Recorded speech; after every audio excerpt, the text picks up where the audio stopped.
speech last year on climate. In his address, Mr. Guterres will highlight that the clean energy future is no longer a promise, it is a fact, and no government, no industry, and no special interests can stop it. Although unstoppable, the energy transition is not yet fast enough or fair enough, and he is expected to tell you. He will also share new data from a specialized technical report prepared by his climate action team with the support of various UN agencies, funds, and programs, as well as leading international institutions.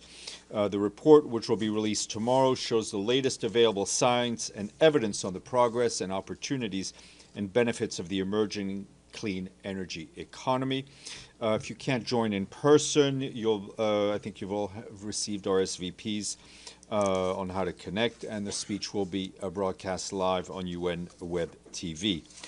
Then at 10 o'clock tomorrow, the Secretary General will deliver remarks to the Security Council's open debate on the maintenance of international peace and security, promoting international peace and security through multilateralism and peaceful settlement of disputes.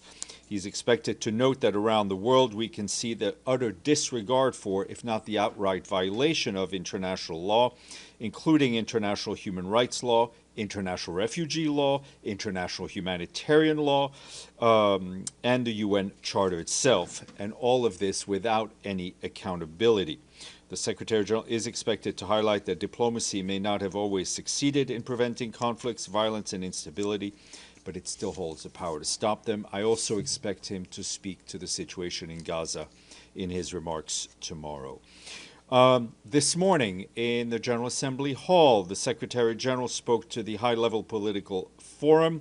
He underscored that this year the forum arrives at a time of profound challenges, but also real possibility, mentioning the pandemic agreement adopted by the World Health Organization, government commitments at the third UN Ocean Conference, and also the fourth International Financing for Development Conference, where countries agreed to a new vision for global finance. He noted that these are not isolated wins. The Secretary General also highlighted there are signs of momentum, signs that multilateralism can deliver, and that transformation is not only necessary, it is possible. Those remarks were all shared with you. Turning to the situation in Gaza, and as you heard in his remarks this morning, the Secretary General said that the mass shooting and killings of people seeking United Nations aid for their families in Gaza is an atrocious and inhumane act which he utterly condemns. You will also see that on Sunday, the World Food Program convoy carrying vital food assistance crossed from Israel into Gaza and encountered large crowds of desperately hungry civilians. You'll hear more about that from our guest, Mr. Ross.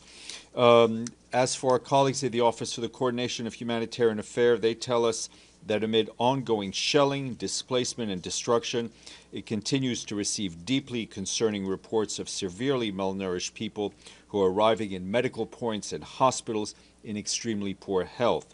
Yesterday, the Ministry of Health reported that more than a dozen people, including children, have reportedly died from hunger in the last 24 hours. Our agencies on the ground warn that the conditions in Gaza are nearly impossible there. Civilians must be protected, and the consistent and safe delivery of aid at scale must be facilitated to reach more than 2 million people on the brink of famine.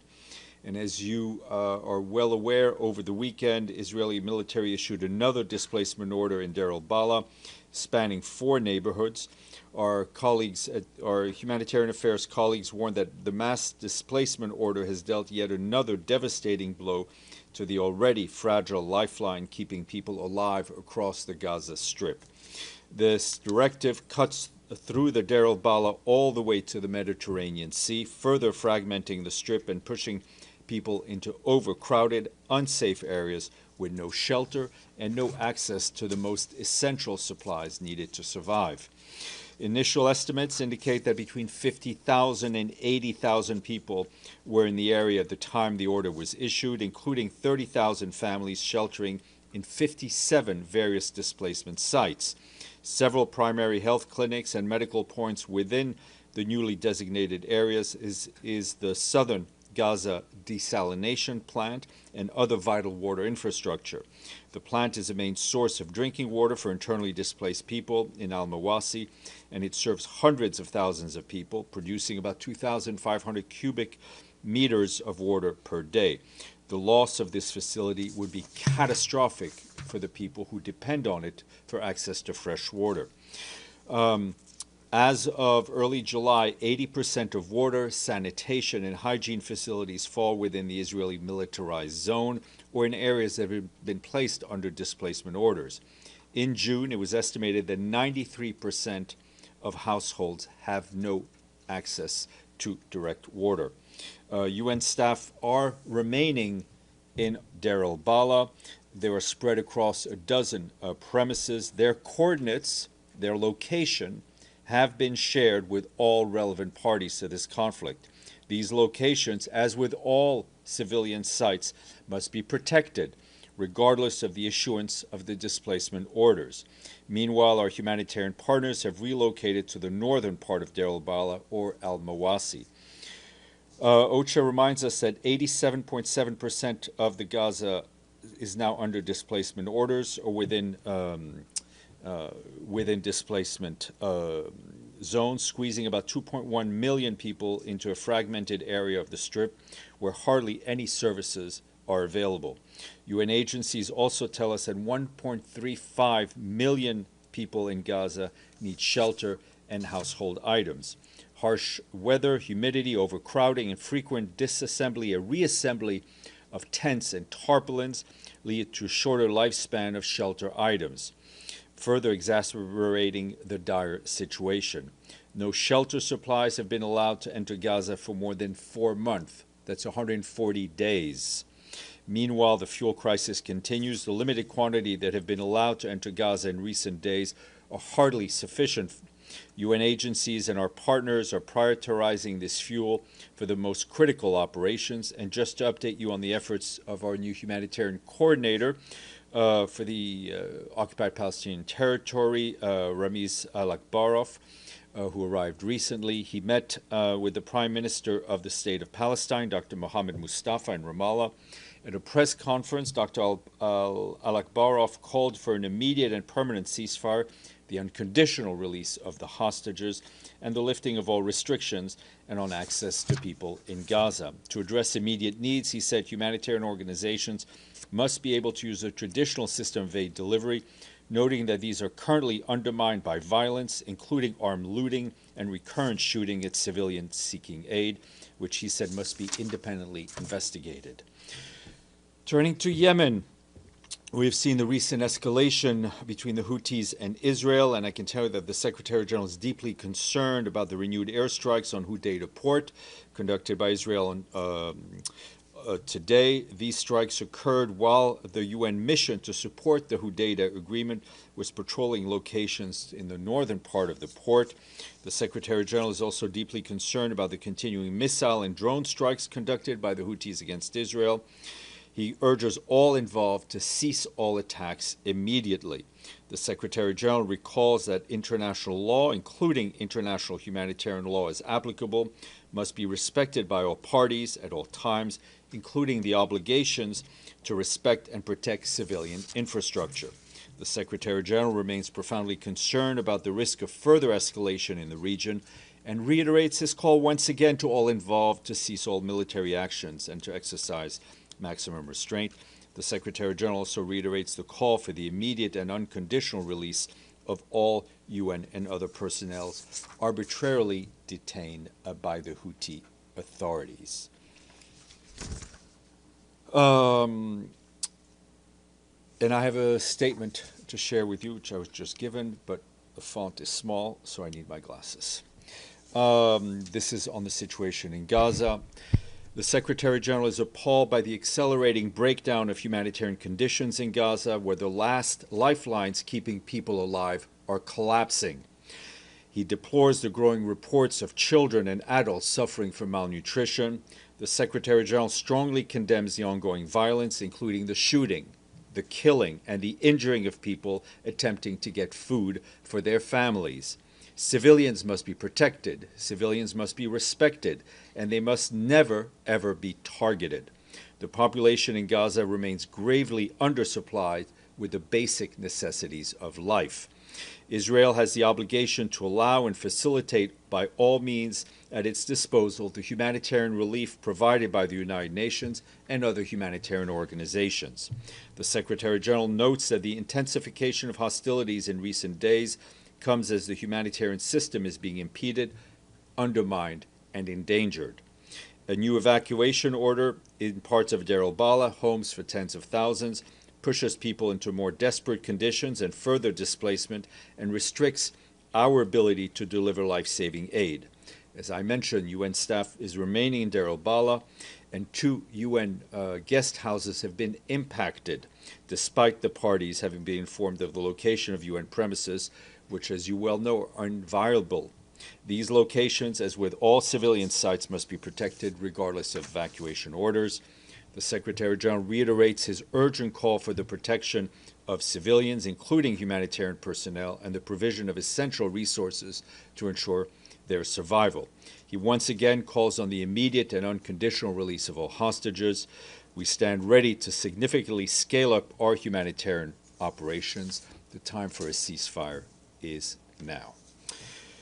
Moving to southern Lebanon, where our blue helmets at UNIFIL tell us that Israeli Defense Forces' military activities in their area of operations. Yesterday, peacekeepers observed heavy machine gun fire from an IDF position across the blue line in Sector East. Our peacekeepers were forced to take shelter, and thankfully no injuries were reported. Over the past few days, peacekeepers also faced incidents of aggressive behaviors by local individuals in Sector West. Once again, it is important to reiterate that the peacekeepers' ability to move freely and safely is a key requirement for mandate implementation. The parties must ensure the safety and security of our peacekeepers. On Friday, UNIFIL members found 2 unauthorized weapon caches in Sector West, including tunnels containing rockets, mortar rounds, and anti-tank missiles, as well as launchers. All of them were referred to the Lebanese Armed Forces for disposal. UNIFIL peacekeepers continue clearing roads debris and rubble from roads due to recent conflict in coordination with the Lebanese army. Peacekeepers also recently cleared several roadways, allowing civilians, Lebanese soldiers, and the peacekeepers themselves to move around more easily, including in Nakura and in other towns. UNIFIL soldiers have conducted over 280 such operations in South Lebanon since the cessation of hostilities understanding of last November. And on Friday, Lebanese Navy joined a UNIFIL maritime task force ship in patrolling the territorial waters of Lebanon. This kind of joint activity supports the Lebanese Navy in conducting standard maritime operations. Moving next door to Syria, our humanitarian colleagues tell us that more than 93,000 human beings have been displaced due to the escalation of hostilities we saw in Sweda Governorate as of yesterday. That displacement took place both within Sweda and towards neighboring Dara Governorate and rural Damascus. In Sweda, most displaced people are being hosted by local communities and at least 15 reception centers. Some 30 collective shelters have also been opened in Dara. According to reports, a number of hospitals and health centers in Sweda are out of service. Water infrastructure has been critically damaged, disrupting services for over a week. Significant cuts to electricity have also been reported, as well as disruptions to food and other supplies. Our colleagues in the Office of the Coordination of Humanitarian Affairs and working with our humanitarian partners and the interim authorities are working to facilitate a direct visit to Sweda to assess the needs and deliver further assistance when security conditions allow it. Meanwhile, we're engaging with all relevant parties at all levels to facilitate humanitarian access and ensure the protection of people caught up in violence. On Sunday, a first aid convoy deployed by the Syrian Arab Red Crescent reached Sweda city and the district of Salkhad in Sweda itself, where the majority of displaced people sought safety. 32 trucks carried aid provided by our colleagues at the World Food Program and UNICEF, as well as other partners. Teams are delivering vital food, water, medical supplies, and fuel to impacted people. Tom Fletcher, our emergency relief coordinator, welcomed the initial delivery as desperately needed first step, but said much more relief is needed. He said our teams in country and at UN headquarters are mobilized to move as much as we can.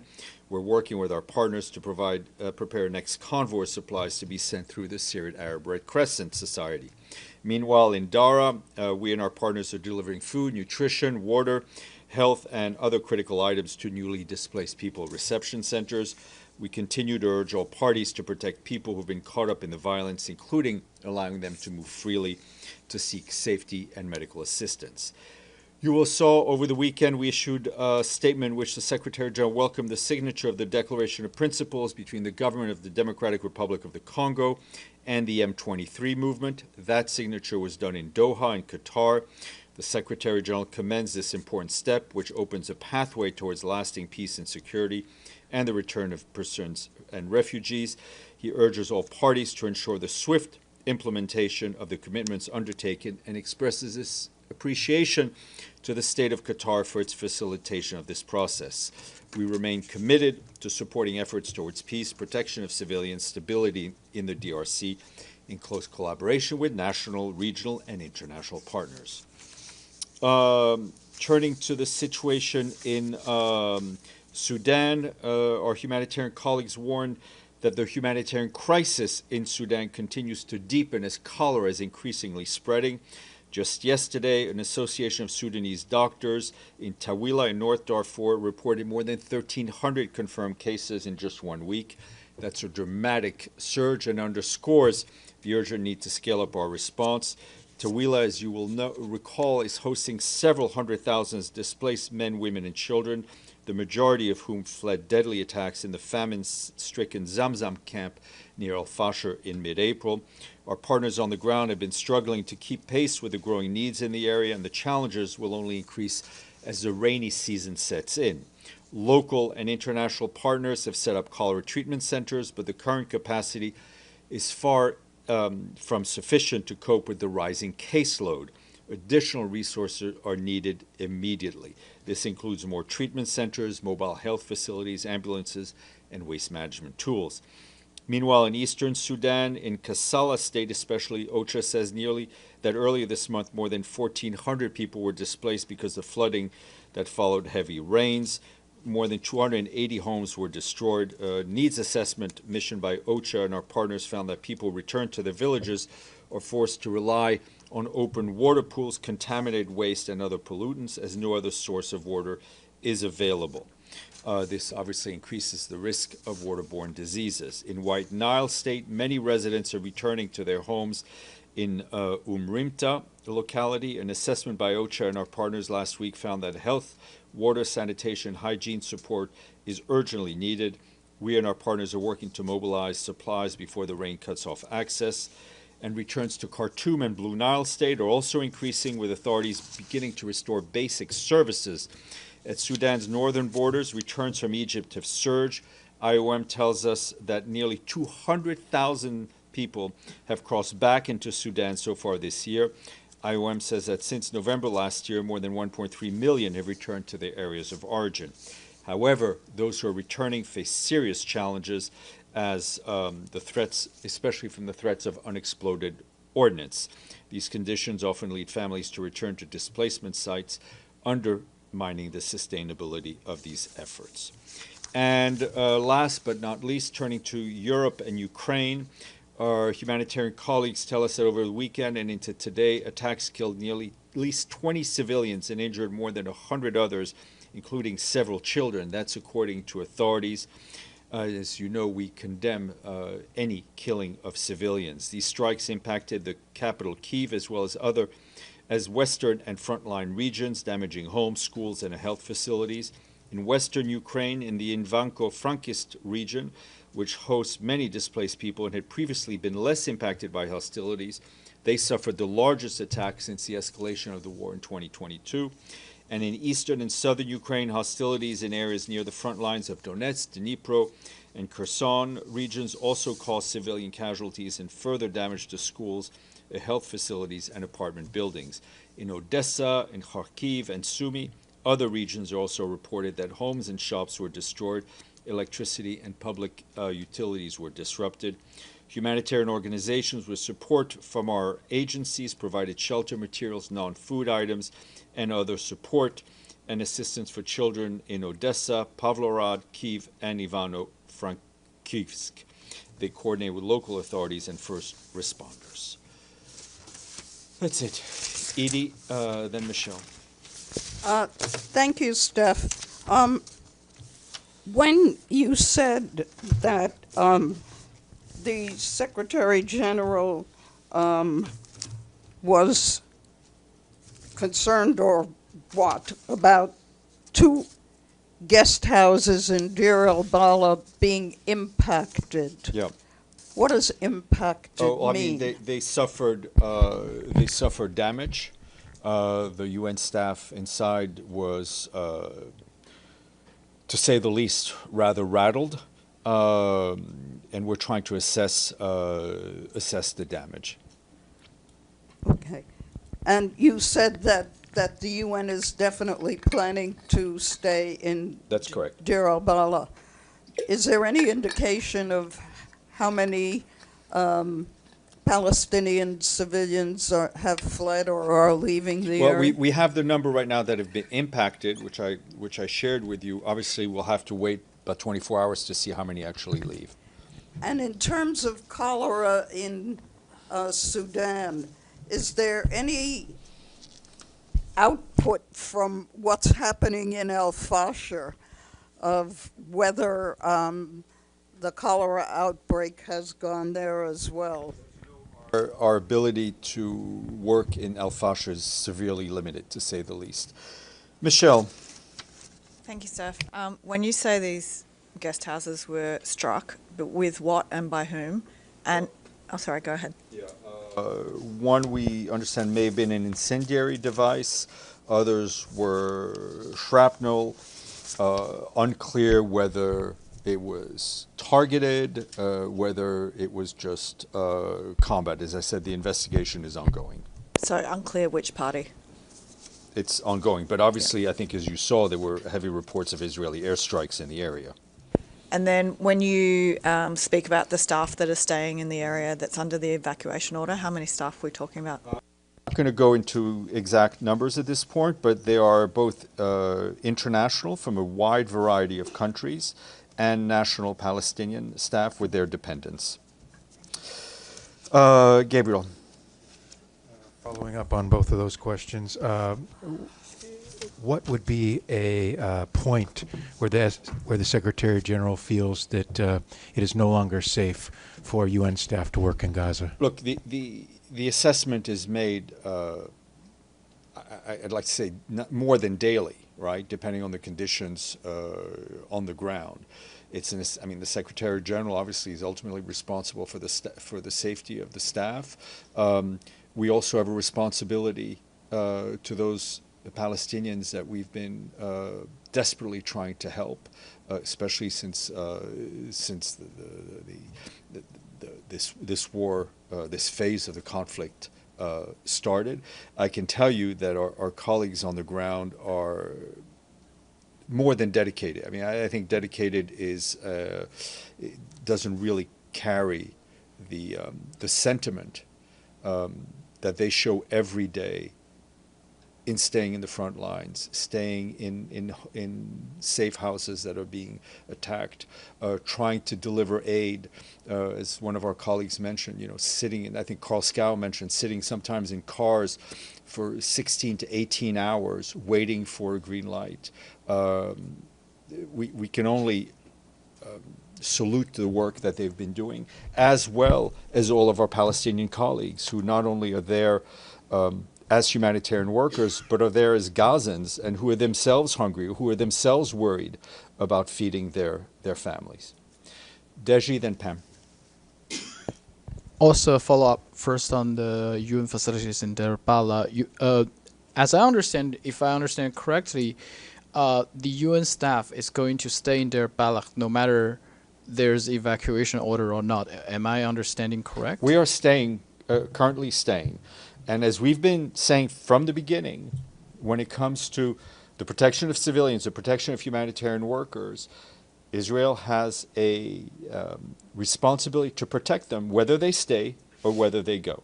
So, which means in Deir Balach, those UN staffers will, or let me put it this way, will be against the evacuation order to stay? Yes. Okay, so if there's evacuation order, why they have to stay there? I mean, technically speaking, all the population will leave. So what's Well, the... I mean, first of all, Gaza is not a very large place. Deir al-Balah is our hub, is our humanitarian hub, right? From there, staff is dispatched to different parts of Gaza. That's where equipment is. This is where our currently our headquarters are. We will, of course, follow and try to deliver humanitarian aid where the people are, and we've continued to do that. And another thing is today more than 20 countries put a joint statement to demand ending of the war in Gaza.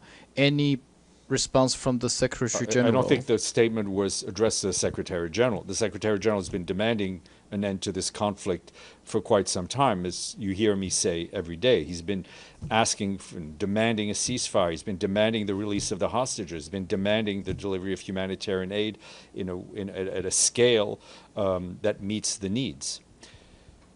Pamela Falk. Thank you, Steph. Late last night, Iran announced that Friday they will be meeting with the E3, France, UK, and Germany on the JCPOA. And the Iranian argument is that there is no legal justification for imposition of the snapback provisions given some of the non-participation in JCPOA.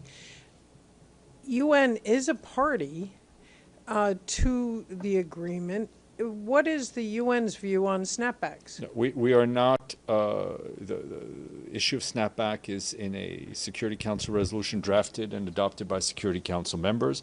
We welcome the dialogue between the Europeans and the Iranians, and let's hope for a return to the JCPOA, a return to dialogue, and a return to the cooperation between Iran and the IAEA.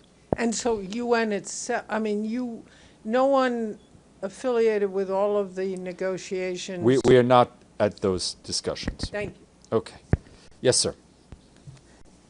Just today, Secretary General met with the Pakistani Foreign Minister today.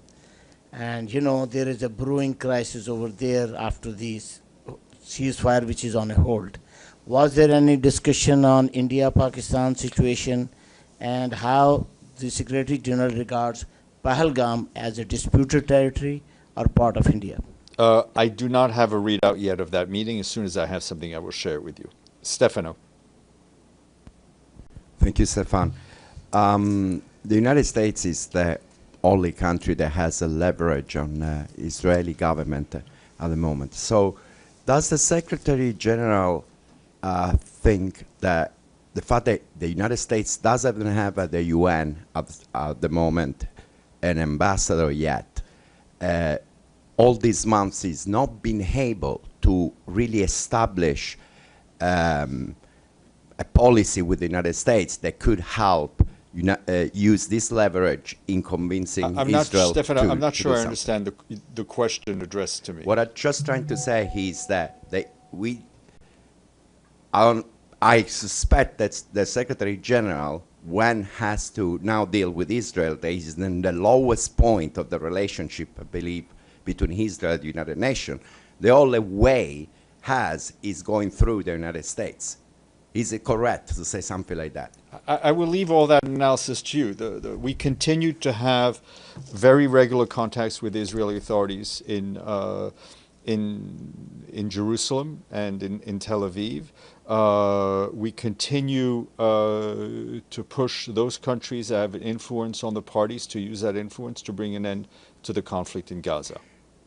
So when was the last time the Secretary General had a contact with the U.S. government? Who was the highest With who? With the U.S. We're talking about U.S. Israel. government, about Gaza, about the situation. We in Gaza. continue to be in touch with the U.S. authorities.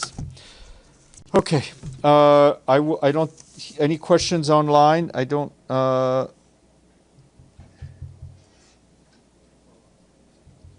I don't see anything. Okay. Let's go to our guest. Ross, can you hear us? I can hear you and see you. On the World Food Program, who's joining us from Rome. Ross, without further ado, I'll give you the floor, then we'll take some questions. Go ahead, please. Sure. Thanks very much, Stefan. And I think you've covered a few different things of quite relevance to what I have to say this morning as well. Just to say that, the hunger crisis in Gaza has certainly reached new and astonishing levels of desperation. And we see information we have is a third of the population are not eating for multiple days in a row. This includes women and children. And as through our assessments that have been released publicly, a quarter of the population are facing famine-like conditions.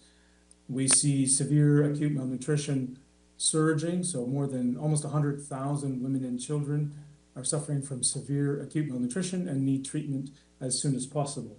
And as you noted, Stefan, at the outset, in some of the reports, people are dying from lack of humanitarian assistance every day, and we are seeing this escalate day by day.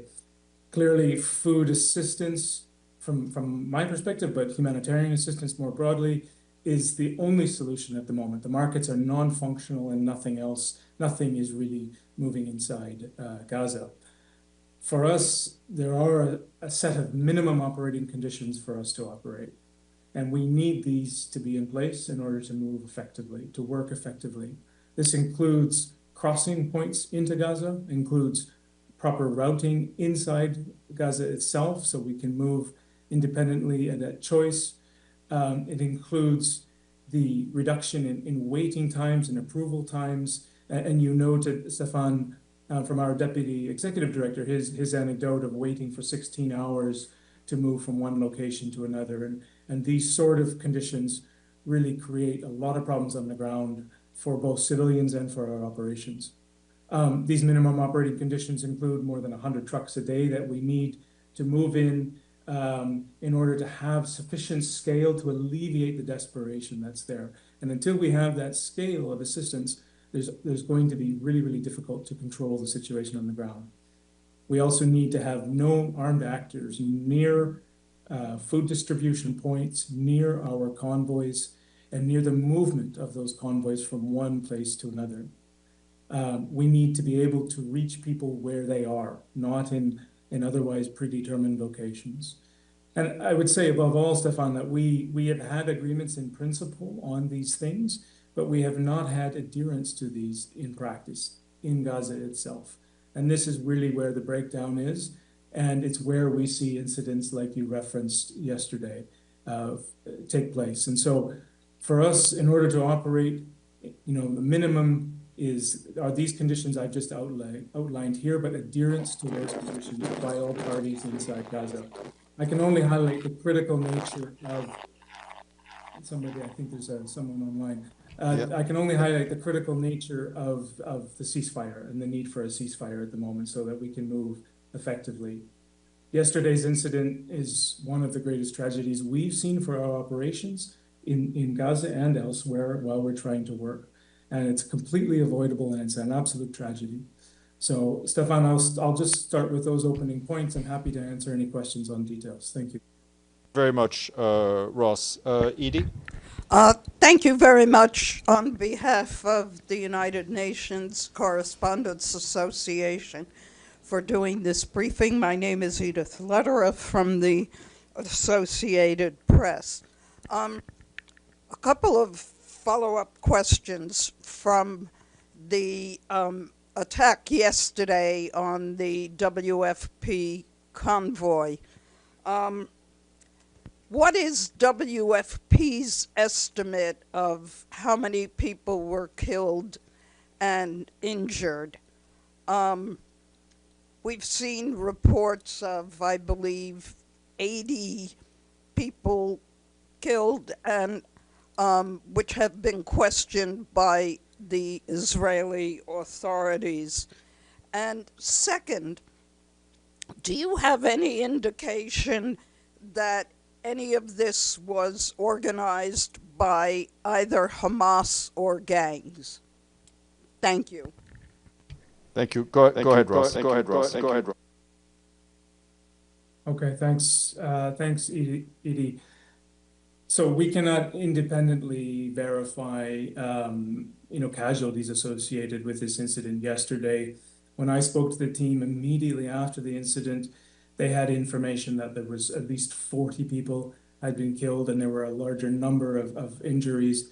But then you've seen further reports coming out of other reports since then. So I don't have a final number on that, but indeed, I mean, one is too many, and certainly this is far, far too many. It's an absolute tragic incident. And no, I mean, there is no evidence that it's, as you say, organized by communities on the ground or anything.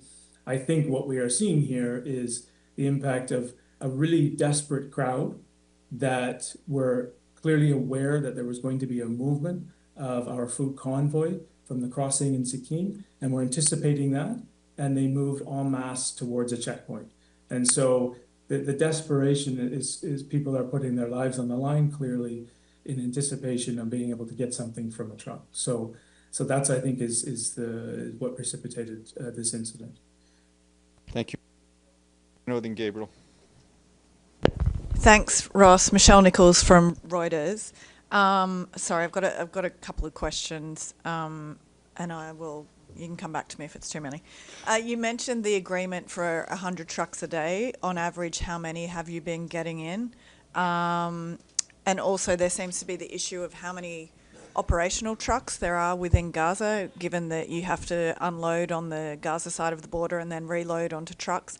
So how many sort of operational trucks do you have in Gaza? How many are inoperable that can be fixed and you just need the parts to fix them? Fuel is, I guess, still maybe an issue on that front. And then when it comes to security, what sort of security has the UN used? Does the UN use, if any? If you could just give us a little sort of roundup on that for your aid convoys and warehouses. And then, sorry, last one, the Gaza Humanitarian Foundation has been pushing the UN to collaborate.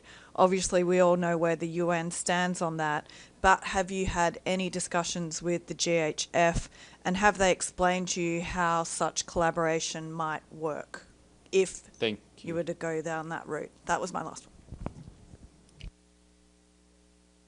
Go ahead, Ross. Okay.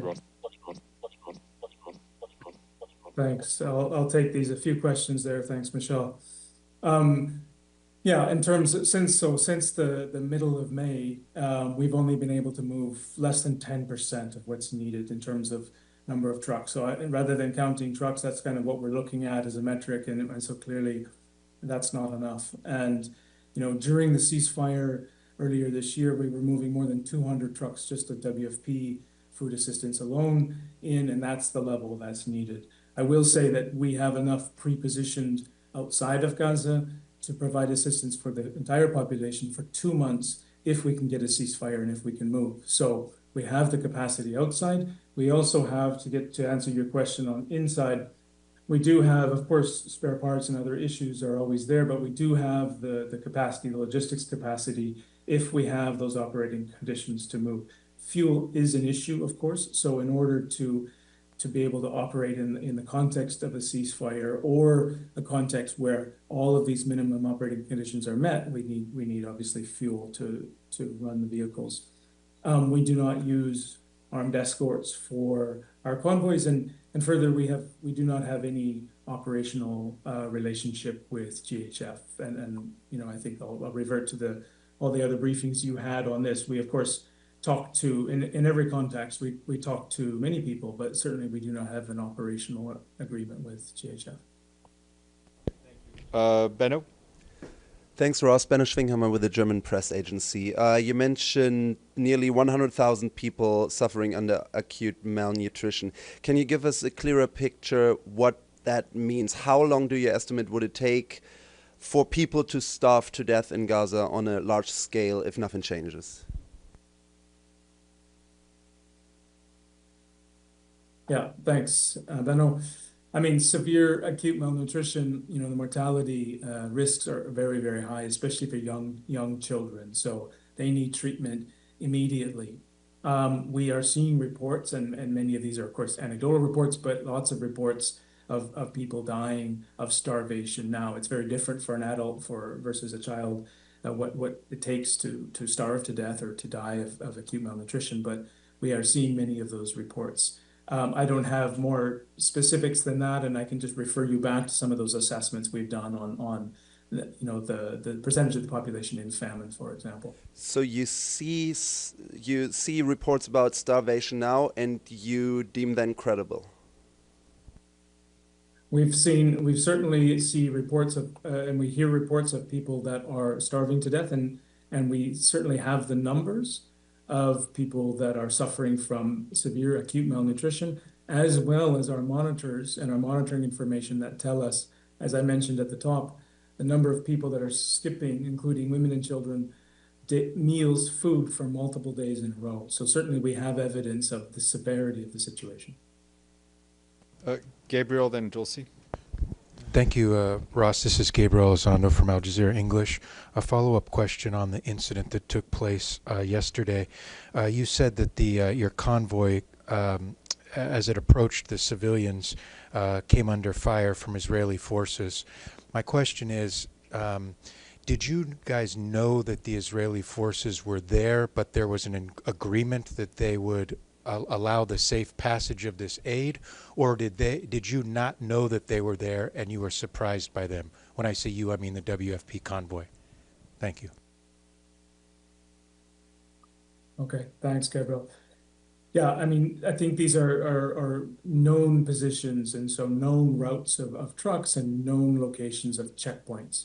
So the issue, Gabriel, is that when our convoy is moving away from the loading platform through the routes inside Gaza, they have to pass through checkpoints.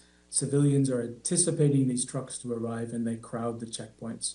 When they crowd the checkpoints, then there are incidents that happen around those checkpoints. So I think that's, I don't have more granular detail than that, but just to say that is what has happened in this case with this checkpoint outside Zikim. Thank you. Dulcie, then Pam, then. Hi, thanks very much. It's Dulcie Leinbach from Pes Blue.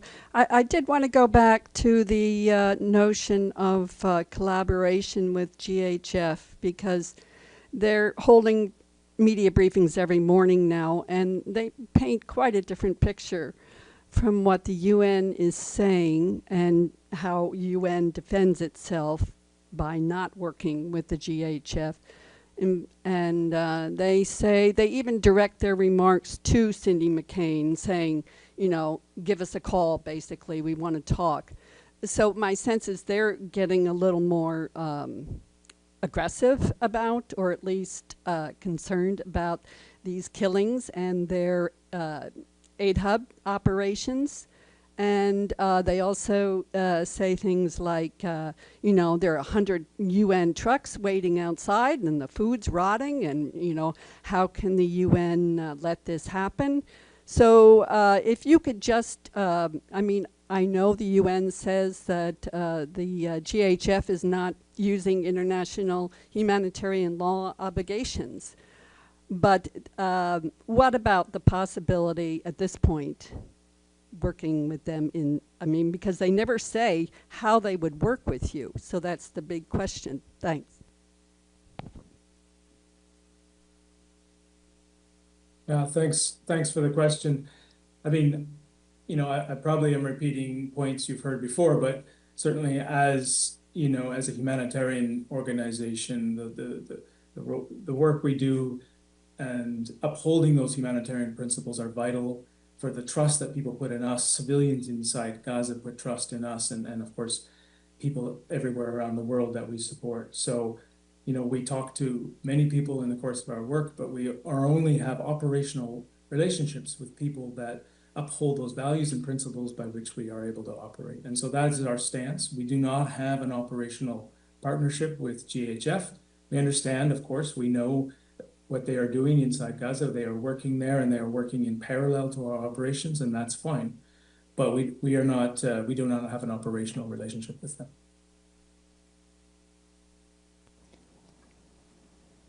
Thanks, Steph, and thank you, Ross.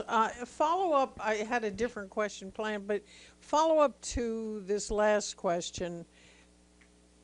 They clearly the GHF rejected UN aid in the beginning and now is coming back around to working together. What exactly, when you say international law, we all know what that means generally, but what specifically would you want them to do in order to cooperate? In other words, not be armed, not shoot at people come by, what specifically? And then my original question, if I may, was just what's happening when people are injured at the sites? There are not many hospitals operating. Are there medics? Is it Red Cross or anyone there to deal with the wounded? Thank you. Pamela Fogg. Thank you. Okay, thanks. Stefan, I'm getting a bit of echo here, but I think I've got the question, it's fine. So just working backwards on your last question, I mean, I don't have the specifics of the medical facilities available, so of course people are going to the facilities that are available for assistance, but I don't have any details on that.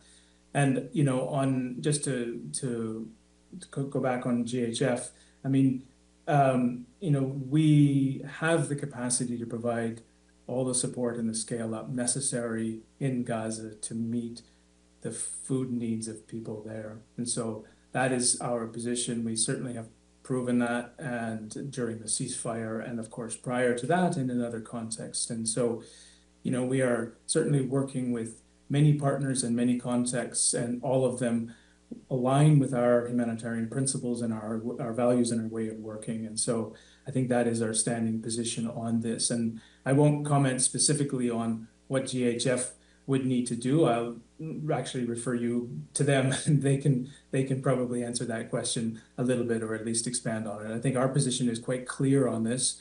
And thanks, Stefan. I'll turn it back to you. Thank you, Stefan, and thank you, Ross. This is Minglu from China Daily. I'm looking at the Integrated Food Security Phase Identification, IPC, and it seems like the entire Gaza Strip is still currently classified under emergency, which is Phase 4, from May 11 through the end of September 2025. Given the current situation in Gaza, would you expect to update this classification soon? Yeah, thanks for the question. Indeed, I mean, we have the entire population in Gaza under emergency or higher levels of hunger, and actually 1/4 of the population is under IPC Phase 5, so facing famine-like conditions.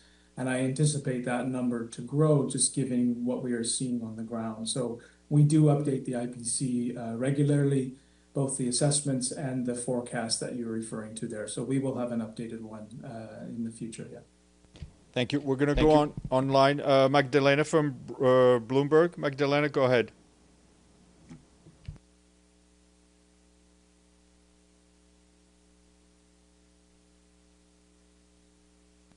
Magdalena, go ahead. Go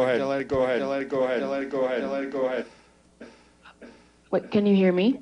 Yes. They asked my question, so it's all right. Thank you. All right. Abdelhamid.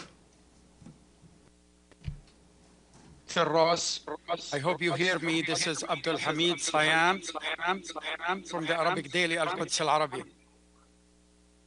I have a question about the story of Yasser Abu Shabab and his gangs that Israeli managed to recruit, finance, arm, and do their job under the title of Popular Forces. How much you come to encounter these gangs, which is working for the Israelis, how much information you have about them. And my second question, Mr. Ross, that so many Palestinians dying indirectly due to lack of medicine, for example, cancer patients, kidney failures because they cannot do the dialysis, out of famine, many children and others are dying. So what do you think the exact number of the people who died in Gaza directly or indirectly because of the war? And the last question, I know you're still trying to use the Jordan bridge to bring food into Gaza. How much you are successful to keep that path through the Jordan River to get the food into Gaza? Thank you very much for the question, for the patience you have with me. Okay, thanks. Abdel Hamid. Stefan, I answer this one. Yes, please go ahead. Yes, please go ahead. Yes, please go ahead. Yes, please go ahead. Yes, please go ahead. Yes, please go ahead. Yes, please go ahead. Yes, please go ahead. Yes, please go ahead. Yes, please go ahead. Thank you. I've got a lot of echo on the line, but I got most of the question. Certainly, Abdel Hamid, we are aware of the gangs and the context of operating in Gaza. I do not have specifics of that, but just to say that one of our, certainly of these minimum operating conditions I mentioned is that we need to have no armed people, no armed groups in and around near our convoys or our food distribution points, and that's all armed actors that I refer to there. And certainly, you know, the presence of armed and criminal gangs is a big risk factor for us. I don't have details. You mentioned the number of people died. I'll refer you back to some of the other figures that are out there on that. So I don't have anything with me. And just to say on your last question on the crossings into Gaza from the outside, what we're asking for, what we're pushing for, is the ability to use all of those crossings. And I think in the context of a ceasefire, we will need that in order to move sufficiently from all directions into Gaza. Thank you. All right, we're going to take two more short questions. Stefano, short, and then Michelle, short. Thank you, Mr. Rossa. This is Stefano Vaccara, La Voce di New York, Ital Press. In the way you communicate with the people in Gaza, I mean, the way your organization is able to communicate, do you think that must, you maybe have to change some way, or maybe you're already doing, but can you explain to us how you explain to the people when you're coming, or how you can distribute it, also to prevent that the people, will do what did before, then find themselves in dangers and so on? It's a good question, and we actually have a fairly robust communication mechanism to reach out to civilians directly, but also to the community leaders, etc., to pass the message on. We continue to use that.